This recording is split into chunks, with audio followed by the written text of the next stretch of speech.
Students, हमने demand पढ़ा, factors affecting demand पढ़ा, डिमांड शेड्यूल पढ़ा एंड डिमांड के टाइप्स पढ़े। ओके, अब हम ये पढ़ेंगे कि जो डिमांड कर्व रहता है ना, वो डाउनवर्ड मतलब नीचे की ओर क्यों आता है, या अब अगर हम उसको कर्व में नहीं देख के हम ये देखें कि why more goods purchased at lower price, मतलब ये देखें कि ज़्यादा से ज़्यादा जो गुड्स खरीदे जाते हैं वो लोअर प्राइस पे क्यों खरीदे जाते हैं, तो उसके रीज़न्स क्या हैं, है ना। तो फर्स्ट है law of diminishing marginal utility.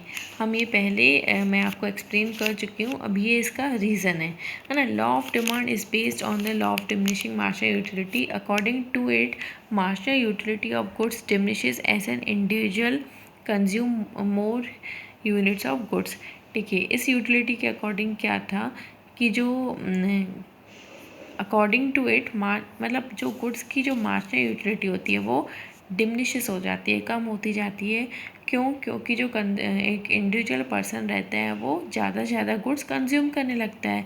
ये हमने पढ़ा था ना प्रीवियस टॉपिक में कि ज़्यादा से गुड्स को कंज्यूम करते करते हमें एक यूटिलिटी मिलती है जिसको हम बोलते हैं diminishing marginal utility.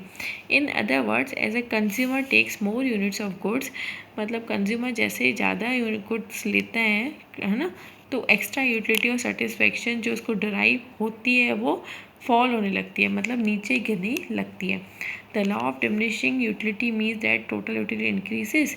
Law of diminishing marginal utility का मतलब क्या है कि जो टोटल यूटिलिटी बढ़ जाती है लेकिन डिक्रीजिंग रेट पे। ओके, तो ये भी उसका रीज़न है। तो फर्स्ट रीज़न ये हुआ एंड सेकेंड रीज़न देखिए, इंक्रीज इन परचेसिंग पावर और income effect when price of goods decreases. देखिए, जब गुड्स के प्राइस कम हो जाते हैं तो परचेसिंग पावर कंज्यूमर की बढ़ जाती है, जिसके कारण उसे उसका जो कंजप्शन है ना, वो क्या हो जाता है, बढ़ जाता है, लेकिन कम एक्सपेंडिचर में। मतलब वो इनकम कम लगती है और उसके एक्सपेंडिचर बढ़ जाते हैं।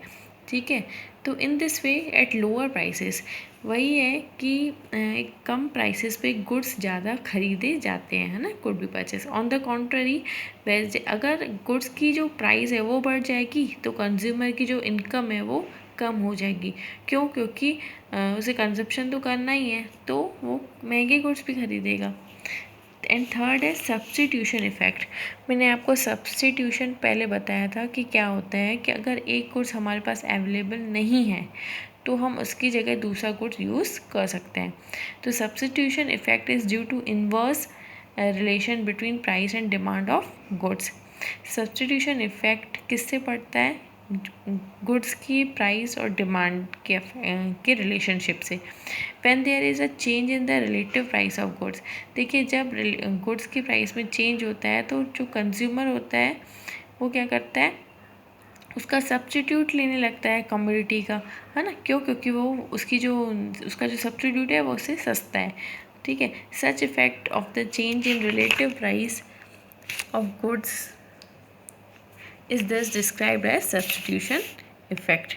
Okay students, and the last is change in consumer behavior. अब कभी कभी क्या होता है कि कंज्यूमर्स में चेंज आ जाता है ना। Change in price also affect the number of consumer when price decreases. देखिए, जब प्राइस कम होंगी तो कंज्यूमर्स बढ़ जाएंगे। क्यों? क्योंकि जो सस्ते गुड्स होते हैं वो परचेज़ किए जाते हैं बहुत कंज्यूमर्स के द्वारा, ये उन कंज्यूमर्स के द्वारा भी जो कि even those consumers start purchasing goods which were not using it earlier due to high prices. मतलब वो कंज्यूमर भी उन्हीं गुड्स खरीदना स्टार्ट करते हैं जो पहले उनको नहीं खरीदते थे, लेकिन हाई प्राइसेस के कारण वो भी चीप गुड्स खरीदते हैं। ओके स्टूडेंट, इस टॉपिक में यही था कि जो डिमांड होती है ना, डिमांड होती है वो लोअर प्राइस पे ज़्यादा क्यों होती है ना। क्वेश्चन क्या था हमारा कि जो डिमांड होती है या जो गुड्स होते हैं वो कम प्राइसेस पे क्यों खरीदे जाते हैं। ठीक है, या उसके ऊपर लिखा है डिमांड कर्व स्लोप डाउनवर्ड, मतलब डिमांड डाउनवर्ड्स क्यों आती है, मतलब डिमांड क्यों बढ़ जाती है, क्यों या कम क्यों हो जाती है, वो बताना है। देखिए, अगर कोई भी प्रोडक्ट मार्केट में सस्ता होगा तो उसकी डिमांड ज़्यादा होगी, लेकिन कोई भी प्रोडक्ट महंगा होगा तो उसकी डिमांड कम होगी। यही बताना है। उसके रीजंस बताए गए हैं 4 reasons. Okay students, topic is completed.